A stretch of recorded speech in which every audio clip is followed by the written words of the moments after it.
Most of us like books here, right? A little bit, just a skosh. Well, I had the chance to read a fantastic book. Our generous sponsors over at Tor Books sometimes lend me books to read and their authors to chat with.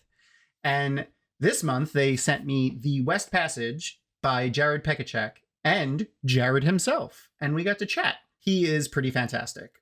This book is one of the weirdest, but also most fun books I've read in a while. It is a fantastic book. The art in it is wonderful.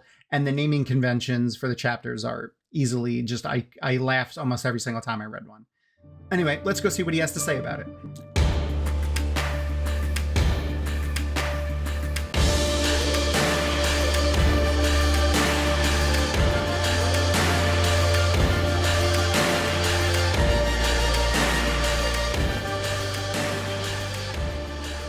So with that, let me bring in my special guest.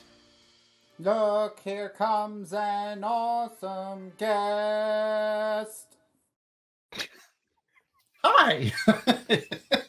Yes, I'm a giant nerd. It's fine. You can say it. I wasn't thinking it. How are you, Jared? All right. How are you? I'm doing well. So I recently, because Tor is our lovely sponsor here at Dragonmount.com, they sent me The West Passage. And I got to say, I loved it. It was so, and I say this with as a complete compliment. It was so weird, but also so awesome. I was just throughout the whole thing, and I don't want to we're going to be just to give everyone a heads up, there's going to be very minimum spoilers for the book. Very, very, you don't have to worry about anything really being spoiled. And there's a couple of specific things that I'd like to, I'll talk around as best as I can because it was a fun thing to kind of notice. We kind of have a theme here where we do hard-hitting newsworthy questions right off the bat, and just to throw you right in the mess of it. So with that, what is your favorite dinosaur? Yeah. So many good options. I think the one that has been on my heart most recently is a Lorotitan. Okay. A Hadrosaur. God, I know what dinosaurs are, I swear. A Hadrosaur, a dinosaur. Well, you have several on your website that you've drawn, or at least theropod-looking large kaiju-like monsters that could be dinosaurs. I'm a dinosaur. I don't know if you can. No, wrong side.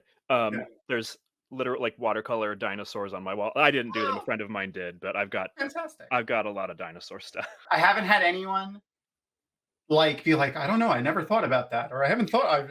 I'm not really. Every single person is immediate. They have a dinosaur that they know that they love. So that's great. Are you noticing common themes or trends in these? There's a lot of theropods, maybe, or is Pachycephalosaurus a third? Yeah. I don't know that. I know the dinosaur. I don't remember if it's a theropod or not. I feel like it probably is, but yeah, it might be. That was Rafe Judkins, the showrunner for Wheel of Time. That was his favorite dinosaur. And Triceratops was Guy Roberts. He plays Uno in the show. That was his. Those are the last couple that I've asked. But yeah, no, they were very excited that I asked them, and they thanked me afterwards. They were like, "That was a fun question." And Rafe did it live too, so that was yeah, that was fun. We pre-recorded guys, but Rafe was live. So you were saying that West Passage, July 16th, that's coming up soon. This is your debut novel with Tor. So can you take us kind of through that journey, the process? How did this come to be? At some point in late 2019, I think probably November. I don't know the exact. I should have marked it down on the calendar so I could be like, well, on this day and this hour, this thought came into my head. But it was literally I was sitting just kind of doing nothing. I was like, well, what if there was an epic quest fantasy novel about somebody walking down a hallway? That would be really funny. Somebody should do that. I'm somebody. Yeah, I'm somebody. I know how to put words together. I should do that. And I just sat down. I think immediately was like, shove all my whatever out of the way and got to my laptop. And I was like, well, I don't know. There's like a dead, this is not spoilers. This is the very beginning of the book. It's like, there's a dead old lady. What are they doing with her? I don't know. Figured that out. Who's this kid? I have no idea. Just, ugh. The process was literally just sitting down and going, what would be fun to do next? Monkeys? I mean, that's how I read it. Like that, when I read it, that's what I felt. I was like, this is fun. This is interesting. I described it to my wife as, like, when I was reading it, she was like, so what do you think? I was like, it's a lot of fun. It's weird, but I love it. I described it to her as like an eldritch or like a Lovecraftian Fern Gully that was had like interpolitical kind of things going on in the background that was like Game of Thrones level, and it's all directed by Guillermo del Toro. That's what I was picturing in my head while I was reading it. How off was I? Well, I've never seen Fern Gully. Okay, all right. But I have seen Avatar, and I understand there are some similarities. That is also an apt description. So yeah, Fern Gully and Avatar are very similar movies, except Avatar had a much bigger budget. Yeah, certainly the eldritch part is there. I think from what little I know of Fern Gully, there is a certain kind of environmentalism happening. Yes, that is definitely present and wasn't intentional at first. A lot of that was put in kind of on the rewrites, where I was like, wait, I think it means this a little bit, so let's another layer, pull that out a little bit. Yeah, not far off at all. The Game of Thrones comparison does throw me a little bit, because I don't think of it as a particularly political, like a novel about politics. Isn't it funny, like the things that readers latch onto? Like, yeah, somebody was like, somebody asked me if there was any connection between this book and like underground comics, because the storytelling reminded her of underground comics, and I was like, sure, whatever you want.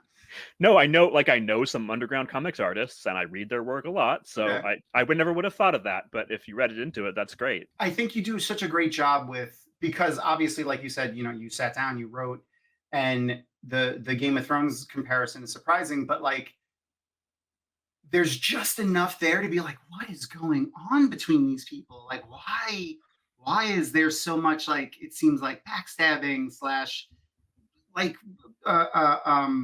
alliances and people disliking each other in certain ways, and it's all on the level of, but not exactly like political houses, like Stark, things like that, but on that same kind of level, if not almost divine, one may say.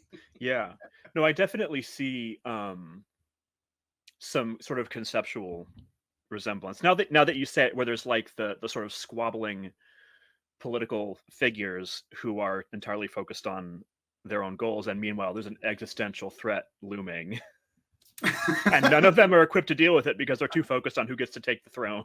Yep.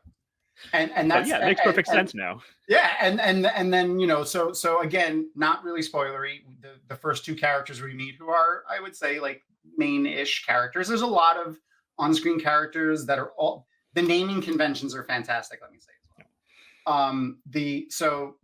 We start off with Q and Pell and several other big named characters, but a lot of the naming conventions revolve around floral names or nature driven names. There's even some like, what's the word, lapidary, yeah, that's someone like that collects rocks or something like that, right? Yeah. So obsidian and yarrow, onycha, hawthorn.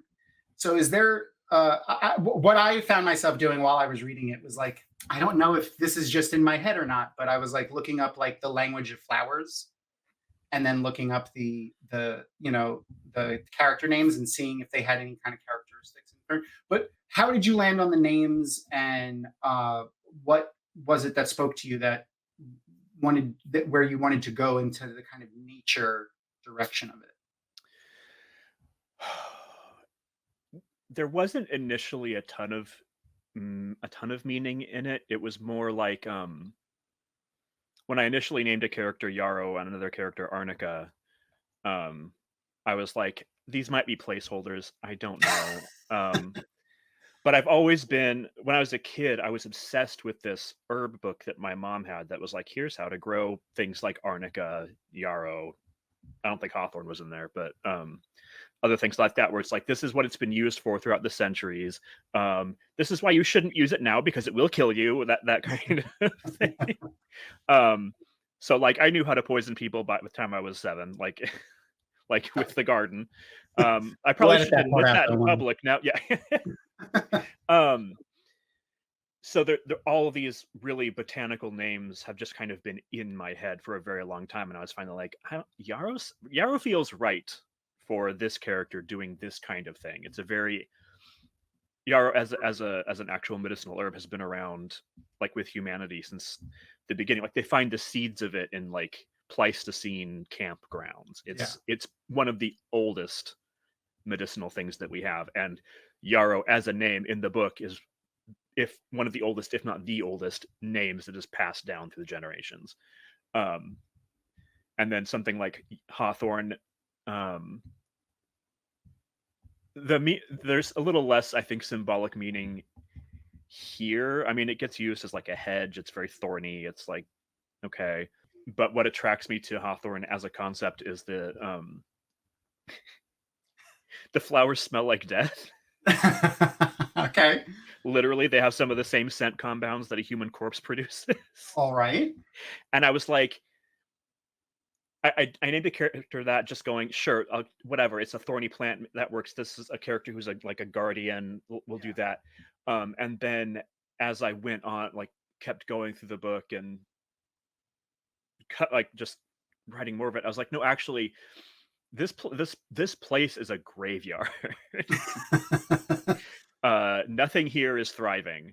So having a pretty central character named Hawthorne was like, okay, yeah, it's this is basically set in a corpse. That's cool, I guess. And also, I definitely got that feel from the traversing of some of the more interesting. I mean, all of the biomes, all of the areas where the characters go are very, very interesting. Like I said, I mean this is 100% as a compliment. Very weird, but also super interesting and fun to read because I never knew kind of like what to expect from your descriptions of areas. I was always like, wow, like that's interesting, or what's growing over there, and what are they stepping on, and like it was really cool. So and for the walking through a giant corpse is kind of I mean, obviously but it's very apt to what I was imagining in my head for sure. Yeah, a friend of mine who beta read it for me. One of her first comments was like, she was a philosophy major in college, and she was like, it struck me that this is full of Thanatos, like the drive towards death. And I went, okay, I'll work that into the next draft, I guess. Well, I guess so with that being said, is there any kind of, without being too spoilery, is there anything like any underlying messages or anything that you want readers to think about while reading the book, or would like them to catch? That's such a hard question to answer, because I like it when people make up their own mind about what it is. I say that I haven't encountered somebody who really disagreed with me about what it meant yet, so maybe I'll change my tune when that happens. But I feel like there's a lot in there about power and identity. It is about power and identity, but it's also like a very silly little story about a bunch of little guys running around a decaying palace. Yeah, I see But I that. think, But it's also yeah, I feel like self-identity yeah, is a big theme too. yeah. There's the names are such a huge recurring thing because of how this society works. Like you inherit the name of your predecessor, that kind of thing, and that choice is made for you, and not everybody in the story can choose that for themselves. And a lot of them have made peace with it. Like that's just the air they breathe. That's how they've always known things to be. And other characters are like, I don't want to do that.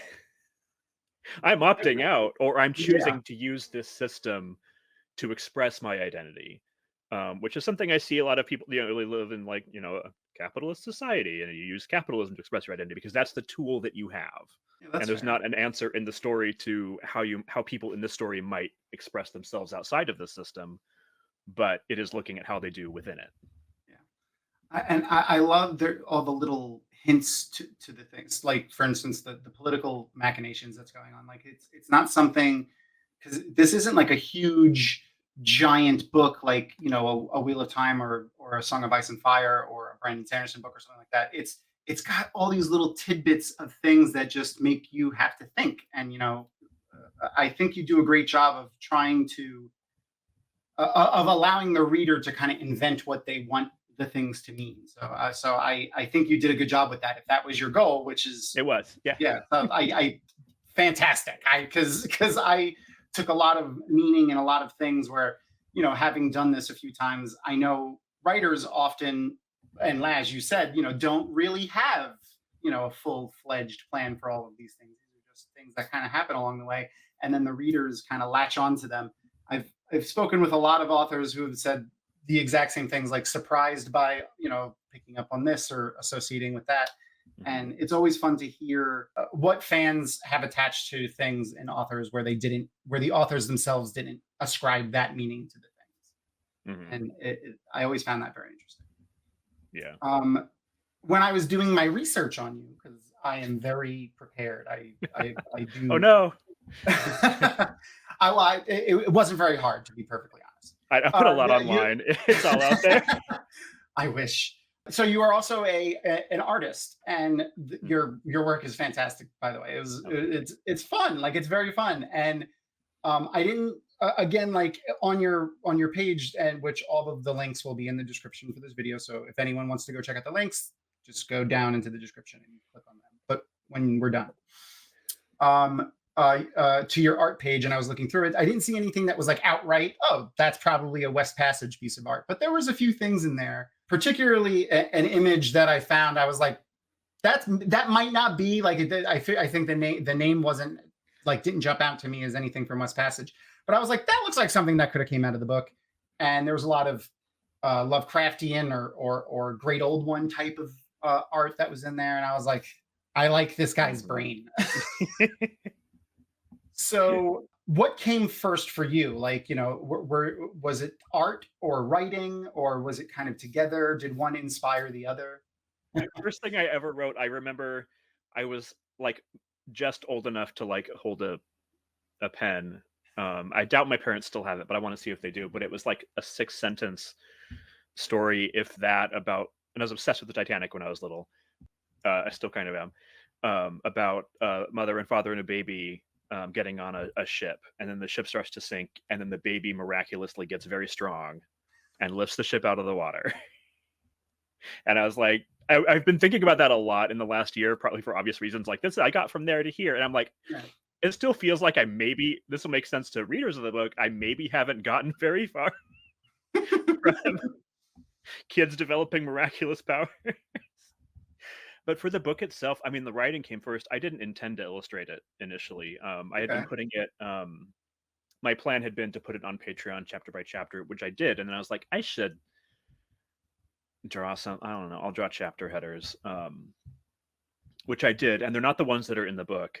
They were a lot more like realistic, like actual depictions of what's happening in the story. Whereas the book that will be out, they're much more like illuminations. I made that switch partly because I wasn't happy with most of them. I didn't want to redraw them anyway. And if I'm going to do that work, I might as well do something new.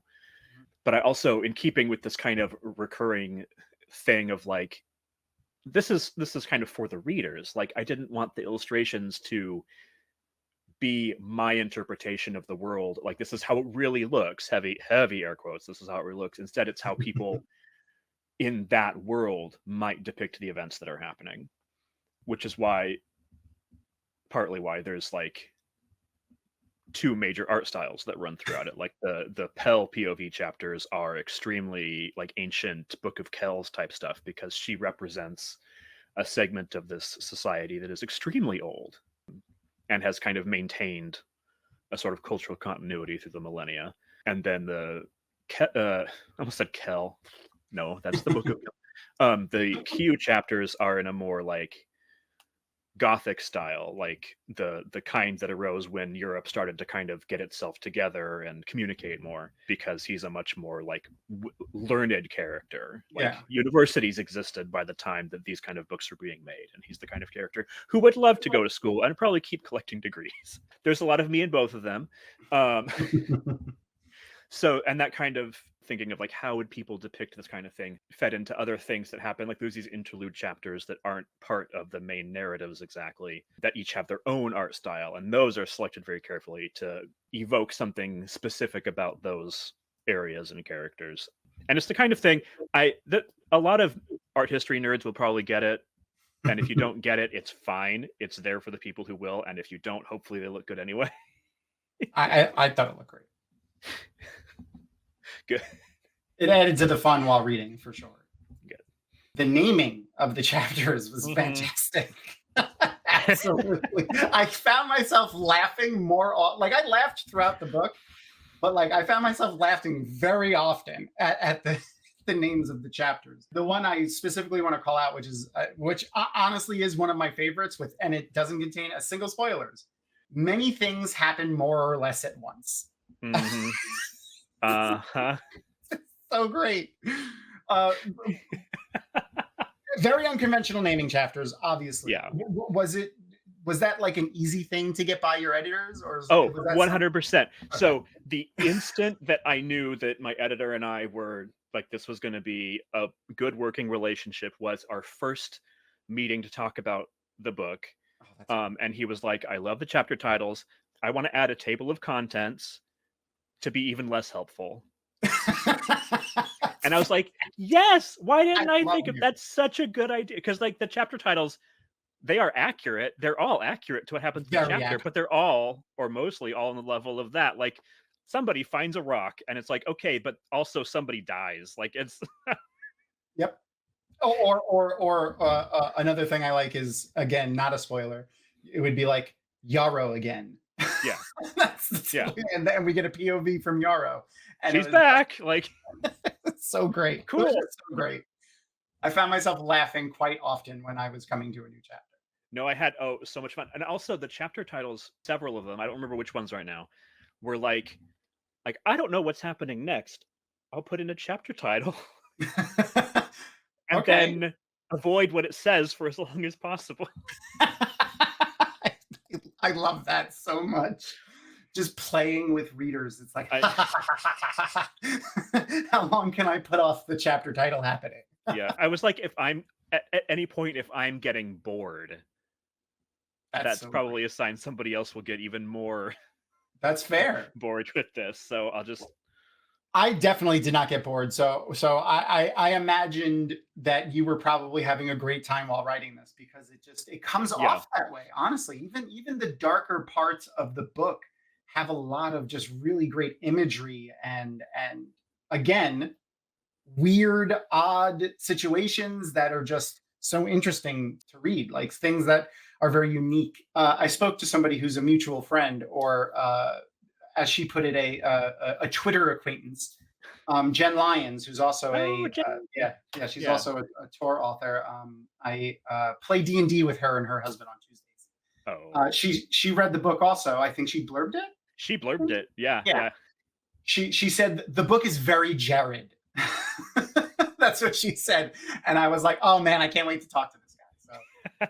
So she says hello. Yeah. Hi, Jen. And there's one that I didn't put on there that I completely forgot, but so do you have a thing that you nerd out about? Is there a thing that you like really enjoy? Do you collect things, watch whatever, play video games, board games, D&D, anything? Like, what's something that you nerd out about? Oh gosh, so many. Well, I mean, the obvious answer for anybody who doesn't already know is Tolkien. Like, I'm one of the hosts of By the Bywater, a Tolkien podcast, which means at this point, what is it? 5 years of like getting to nerd out with 2 other Tolkien nerds for an hour once a month. Yeah, that's great. That's but aside from that, like, I don't know, God, so many things. I collect ceramic owls. That's all. Well, okay, I could see that for some of the characters too. Yeah. I also collect icons. Okay. Without being, I'm not like orthodox or anything, but Yeah. I've just got a bunch of icons now. All right. The owls, are they realistic owls or are they more cartoonish and like fun? They vary so much. So it started because I was at a grocery store around the holidays, and for some reason in the decorations section, they had a ceramic owl with like gold, like the discs around the eyes, and then gold antlers. And I was like, well, obviously I have to buy this. So I did. And then after that, I was like, well, I can't go buying every owl I see. I have to have room to live. Self-discipline. So, yes. So the rules are people can give me all the owls they want. That's a dangerous thing to say, maybe, because now people might send me them. Yeah. But the rule for myself is I can only buy them at a specific Goodwill. Okay. Here in Seattle. All right. Nowhere else. All right. Okay. And you know what? I go to Goodwill often to buy picture frames because you can get pictures. You can get pictures there, like nice, decent frames for pretty cheap. Yeah. And this is not a Goodwill commercial, I promise. We have no sponsorship, but like $2 they have a sale on red tags right now. Yeah. $2 for for a used picture frame. Like the picture may be ugly, but every single picture in my house is framed, and they were all like at max $3, which is fantastic. Yeah. But I often see owls there, so I think my wife also loves owls, and we have quite a few as well. So that's the thing. I don't necessarily love owls otherwise. Like they're fun, they're cool, they're cute. Yeah, but like the only owl thing I collect is these little statuettes. Hey man, that's fantastic. We have fairies all over our house as well, because of that reason also. And we have similar rules to your rules. Yeah, people can buy them for us, and we can only buy them at certain times. It's a good rule to have, otherwise you run out of room. You're not wrong. And money. I mean, it's Goodwill, but it still adds up if you're buying owls every time. Absolutely. To get back to your writing process, because you mentioned a couple of times and it made me interested. You sat down to write a chapter and you were like, what's got to happen here? And you named the chapter before you wrote the chapter. What was your process like for this book? Did it differ from any other writing processes that you've had before? A lot of it really was just getting overwhelmed with like, oh, I have to do this right now, and that doesn't quite work as like you can't summon that up whenever you want. I wish you could, or I would have finished 3 more books by now. Very specifically for me, I can't outline anything, because then I'm like, well, it's already, some part of my brain is like, it's already been written, there's no point in doing that again, because I just wrote, even if it's a summary, like Yarrow does this, like, okay, well, in my head she already did it, so I can't do that. So a lot of the process was trying to surprise myself as much as possible, because otherwise I was going to lose interest in it. A lot of people have complimented the world building, which is very funny to me, because I don't feel like I did any. Because from prior experience, I know if I spend too much time on the setting, or like too much time on any aspect of it, then I'm not going to finish it, because I'm like, well, I've done too much work. I'm tired of it now. So I had like, at the end of the Google Doc I was typing in, I had like a few notes to keep things consistent. Like people refer to various eras, like the Apple era or the Thistle era or whatever. And I was like, okay, the Apple era, I forget what they are now, but like the Apple era was a time of wonder. Okay. And a Thistle era was a time of marvels or something. That kind of like extremely vague, like here they are in order. This is what people associate with them, is this one or for word. Consistency's sake. Yeah. And that was it. And then a lot of the other like world building was just, I need a history for this thing really quickly. Here's what happened. And then take that out if I need to. But like I couldn't make that part of my process without getting bogged down in it. That's fair. Which is funny, because a lot of people, maybe not a lot, but at least a few people have been like, it's so detailed and careful, and I was like, is it though? Thanks. Is it though? Yeah. Well, there are all of these like lore drops that are just kind of there as like lore drops, because I thought it was funny to do that. And honestly, half of that was because of Moby Dick. Okay. Which is sort of famously like half whale lore. A lot of it probably pretty inaccurate even by the standards of the day, because Melville was like, I'm doing something metaphorical here. Yeah. So for me, it was like, I think that's really funny to have a bunch of useless information that's not even the story. I mean, that's fair, but it was very interesting to read, and it does come like there's just enough there to really feel like there's a rich lore to the world. Yeah. I mean, I'm glad, because that was absolutely the intent, was like, there is a ton of history here. The characters don't know crap about it. Yeah. But it's here. And they're one of my favorite moments of like world building was so there's the character Fryn, who is completely illiterate, and in one scene he's reading a book, or like looking through a book, and he's just looking at the pictures because he can't read it. And if somebody else was in the scene, they might be able to read it and go, oh, okay, all of these questions I have are instantly solved. But because he's illiterate, he's like, somebody's doing something in this picture, I don't know if that's important. What's on the next page? And it's like, you don't learn anything. There was that might be a spoiler. There's a theme of books being important and people not knowing it for a while. Yes, that happens. The way knowledge is played with, and how people gain it and use it is interesting in the book for sure. Is there any other, like, do you have any other, maybe not influences for this book, but maybe authors that inspire you, or some of your favorite authors to read? Are you reading anything right now? I am. That isn't for work. Before here, I was at the beach reading. So for West Passage specifically, in a weird way, like I feel like I come across as a very specific sort of person when I'm like, oh, I was inspired by Melville and Ulysses, but like there's a reason for it. Like, I was rereading Ulysses. This was in the book when the book was in edits. Okay. And I had been given a list of like, well, we want to make these major changes.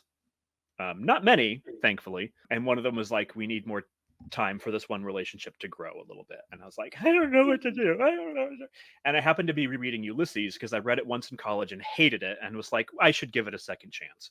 And I was reading it and still kind of honestly hating it. I admire it. I don't enjoy it. And the way that Joyce keeps, in every chapter, he's like, let's do something totally different. I was like, okay, if he can give himself permission to do that, I can. And that's why there's like chapters that are completely stylistically different from the others now, because I was like, why not? Let's do it. But in terms of authors I actually like, I mean, obviously Gormenghast is a huge influence on this book specifically, but also I just love Gormenghast. Ursula Le Guin is another one. In a weird way, that the Chinese novel that sometimes gets called The Dream of the Red Chamber and other times gets called The Story of the Stone, which is this huge, expansive novel that covers like generations of a Chinese family in like 18th century China. And it seems to be taking place in real time. It is so long and so detailed, and I still haven't finished it after years. For this book specifically, it was like that kind of, West Passage isn't that long at all, but that kind of like just sinking into everyday life kind of thing that it does. In the midst of this, there's a weird cosmic backstory to this novel, even though it's like if you read Jane Austen, but the prologue is like, and then, or these two souls were incarnated as Lizzie and Mr. Darcy to learn something from Pride and Prejudice. It's that kind of thing. Okay. Which again doesn't directly inform the West Passage, but is kind of like, you know, there are elements that float in your mind and kind of show up in your work. I also really like E.R. Edison. I feel like I shouldn't, but I do. One thing that I was wondering, and I was just looking, I have my notes on the side over here, and one of them is the cover for the book. Mm-hmm. Did you illustrate that, or did you have any? What was your influence on the cover? Because I love it. It's so gorgeous. The artist is Kuri Wong. Okay. She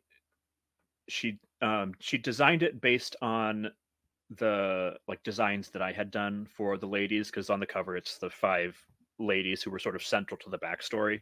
Ladies being an eldritch being who rules the palace. And she actually, I was so mad because she like improved on them, and I went, no,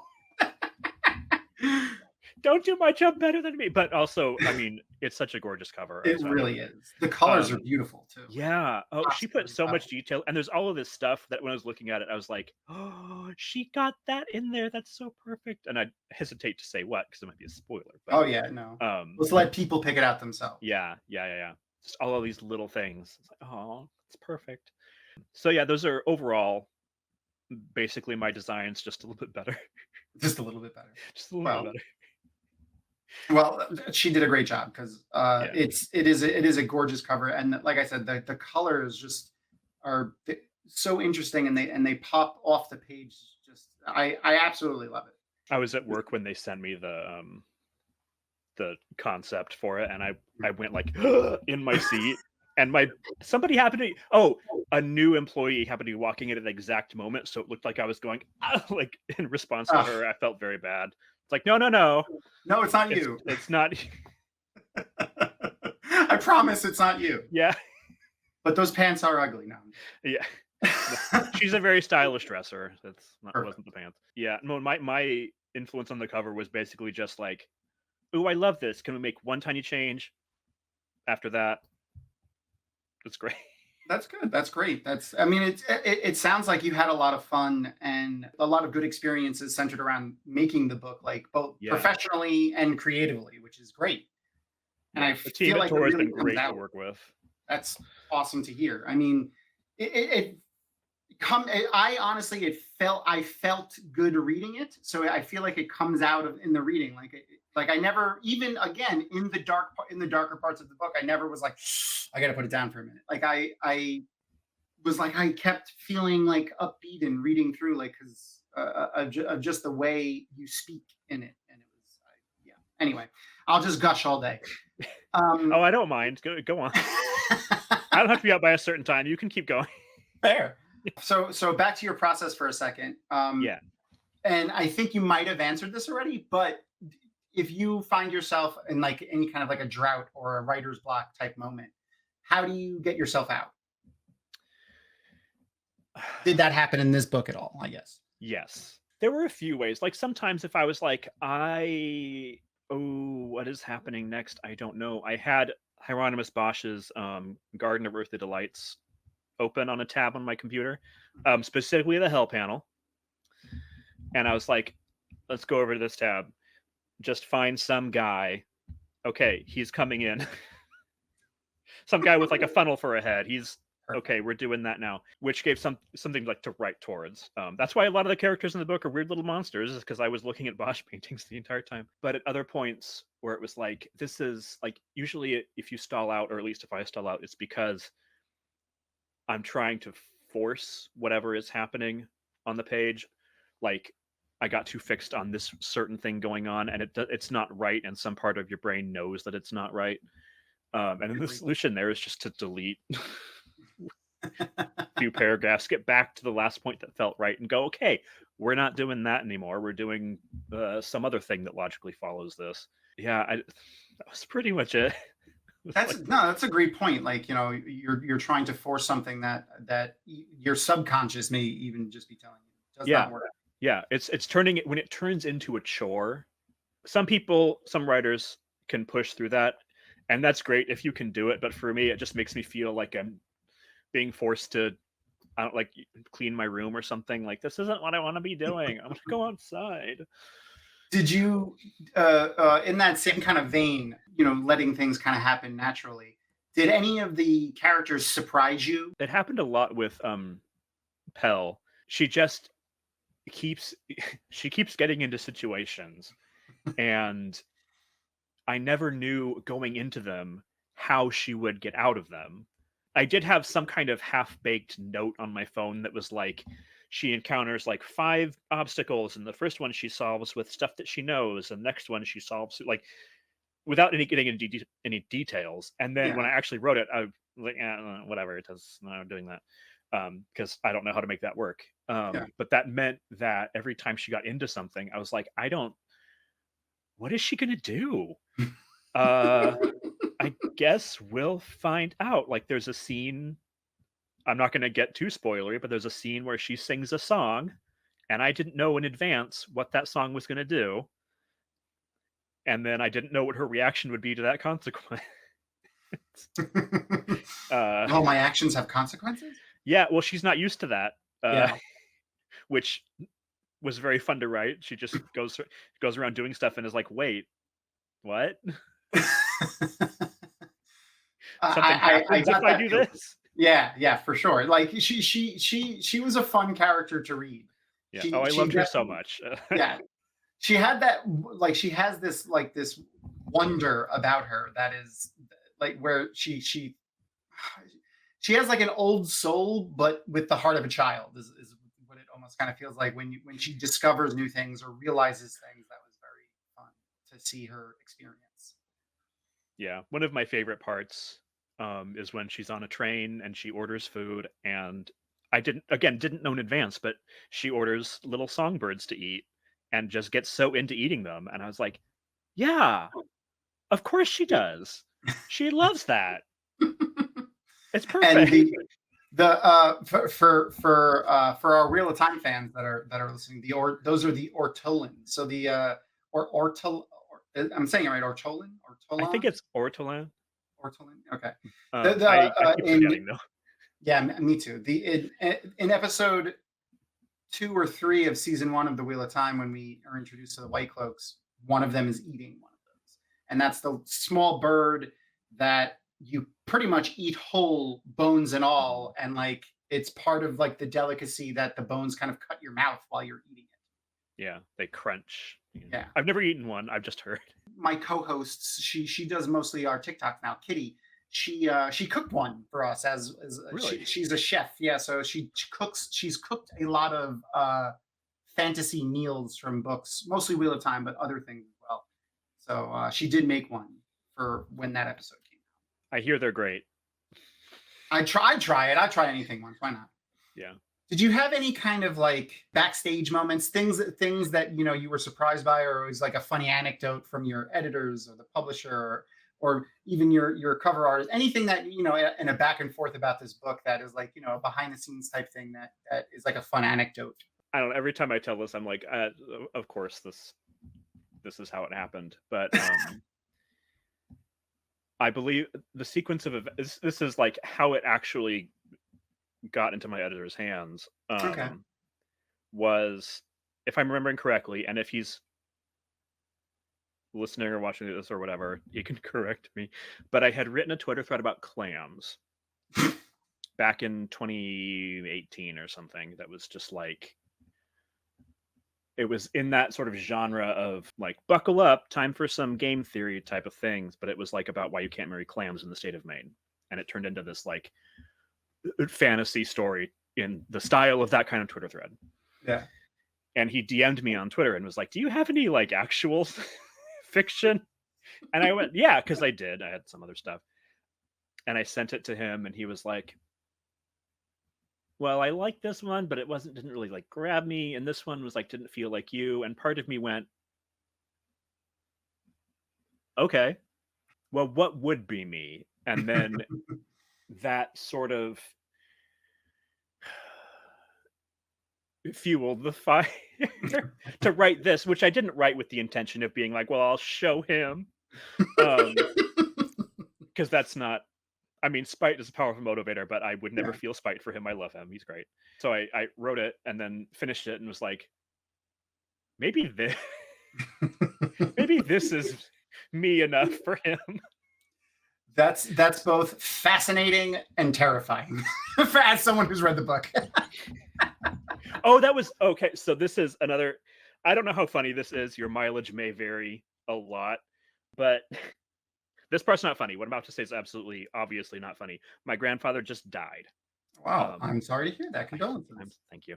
But we went to see him in the hospital, and my mom, who hasn't read the book, and she's a good Christian lady who will probably be very disturbed by this book. She was like, "You should bring one of the advanced reader copies that I have lying around, and maybe you can read it to him. Read the first few sentences or first chapter." And I was like, "Mom." I didn't tell her this. She still doesn't know. But in my head, I was like, The first chapter is about carrying a dead body up a bunch of stairs so birds can eat it. I'm not reading that to my dying grandfather. I can see why you wanted to avoid that. No, I brought it just in case, but like, like maybe there's some other thing in here somewhere. Oh, and on the maybe getting into like gallows humor territory, but one of my sisters on the way to the hospital was like, "Well, maybe there's a book. Is there a part in there where somebody gets better?" And I was like, "Yes, but every scene of somebody getting better involves cannibalism. I don't think it." Oh, Yeah. So I mean, obviously everyone approaches grief differently, but being able to have humor in those moments is I feel Yeah. like very important. Oh, it's so important. And my family is that kind of family anyway. Mine too. Like we're that if I said some of the incredibly dark stuff my grandmother joked about, it would like people would show up at her house and burn her in effigy or something. I don't know. I definitely You do what you have to in these situations, but also it was very funny to be asked to read this dark book. So thank you so much for hanging out with me and everyone here. And I can't wait to see people reading the book out in the wild. Yeah. Oh God. I haven't. I'm going to try to behave normally if I see that. We'll see. Oh, I can't wait to see you at your first signing then. That's going to be great. Have you gotten to this chapter yet? Have you gotten to this part yet? What'd you think of that? What about you? What about you? The frogs. What do you think of the frogs? Are you there yet? Okay, so have you ever seen Inside the Actors Studio? I think I've seen clips of it. I don't think I've ever. No, have I seen an entire one? I'm familiar with it. Okay, you're familiar. That's the point. Yeah, so Yeah. that's where the idea for this came from. I do a live stream on Mondays. We call it Rewatch, and we watch older shows and kind of talk through the episode. It's basically like The Talking Dead and Mystery Science Theater 3000. Mm-hmm. We're not making fun of the show, but we're appreciating. Yeah, very informal, kind of just talking about whatever's happening and themes and things like that. So, but I wasn't really interviewing, or like I have a guest for each episode. I wasn't really doing a lot of interview anything with the guest. Most of them the community knows, because so it's mostly like a Wheel of Time community. Yeah. Have you read Wheel of Time? Are you? I haven't. Okay. No, it's fine. I know it's a lot to get into. It's a big series. I mean, it's done, at least. You don't have to worry about like George Martin or something like that. No. What is, and there's no right or wrong answers to these. These are just whatever you feel is the answer. That is the answer. Mm-hmm. What is your favorite word? Grotesque. Okay. And it is fun to say too. It is. That's mostly why I love it. What is your least favorite word? Oh God. Oh no, I forgot. What is it? Well, it's a good word to forget. The least favorite. I know. What? Oh, I had an answer. I did have an answer. Okay. We'll find it together. You know what? I think maybe not least favorite, but certainly one that comes to mind right now is utilize. Oh yeah. Okay. Yeah. It feels a little icky. Yeah. It does, especially when you use it instead of saying just use. Yeah. It's very like I can't think of the word, like medical almost sounding like. Yeah. And okay. then just the pileup of consonants and then the eyes at the end, it's just kind of yeah. Anyway. What is an everyday sound that you love? Hummingbirds screaming in the treetops. I love the way you put that. That's perfect. And in the same vein, what's an everyday sound that you don't enjoy hearing? Construction noises right outside my window when I'm trying to record something. Well, it's not picking up now, so you're fine. Oh, they stopped for the day, but perfect. As a former construction worker, I'm sorry. And also, I accept your apology on behalf of the podcasting community. Okay, so these next parts are basically like thinking of people, characters, name, places, things like that that are from fiction, and any fiction that you want to pull from. Okay. Comic books, cartoons, movies, video games, whatever you want. Who would make the best partner or spouse? Aragorn. That's a good answer. And who do you think would make the worst partner or spouse? Who would make the worst partner or spouse? Hamlet. Ooh, okay. And growing up or even now, is there a fictional character that you've ever had a crush on? Not even romantic. More, it could be any form of that. Aragorn. I mean, who hasn't? I know, right? Vigo? No, before that. Before that, okay. Yeah. When I saw the movies for the first time, I was like, that's not Aragorn. I have grown to like Viggo Mortensen in the role, but I liked him. I had a crush on him before he was Viggo Mortensen. So okay. If you had the opportunity to assume like a job or join a group in fiction, again, any kind of fiction, the Jedi, the Earthbenders from Avatar, what have you, is there one that you would particularly like to be a part of? Part of me wants to say the priestesses of the tombs of Atuan. Okay. In the Earthsea series, because all they did, like, it seems like a boring life, but sometimes I'm like, I just want to hang out on a bare mountaintop with some old stones and eat like lentils and not be expected to do anything except chant now and then. Like, that sounds nice. I know it'd be miserable, but some days I'm just like, that'd be nice. Yeah, I don't want to people today. I just want to eat and sit alone on the top of a mountain. Yeah, I feel that.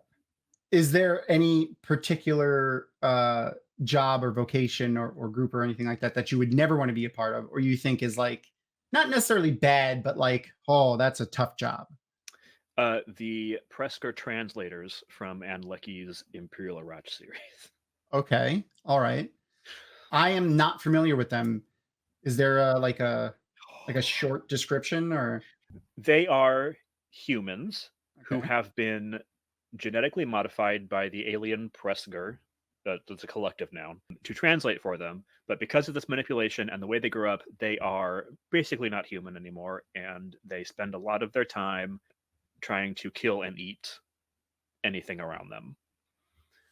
That does not sound like a fun life. No, they're having a lot of fun, but I don't think I would enjoy. Personally. Yeah, not for me. Okay. And then, is there like any kind of particular depiction of an afterlife or what happens to you when you die from a fictional property, mythology, anything like that you would like, to say like happen when you go? I do. I mean, I kind of like the afterlife in the Earthsea books. Not the.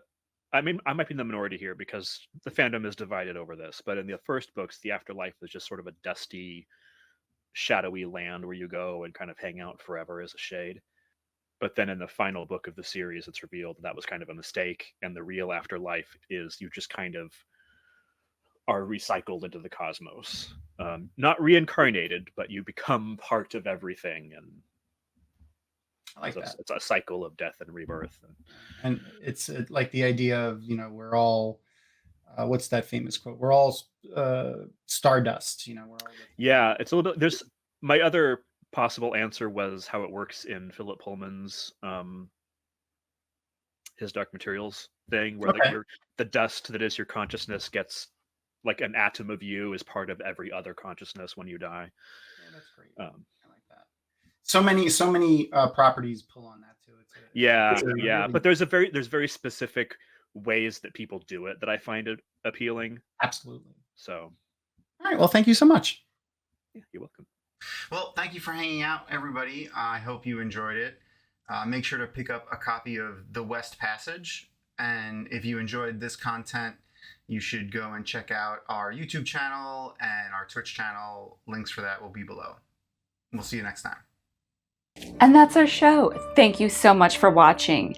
And as always, please subscribe, hit the like button, give us a thumbs up, or leave us a comment. We love comments, especially positive ones.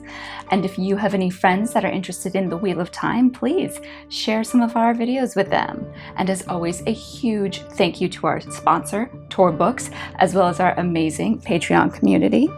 And if you are interested in learning about how more of the show was made or some Wheel of Time insights, you too can become a member of the Patreon community.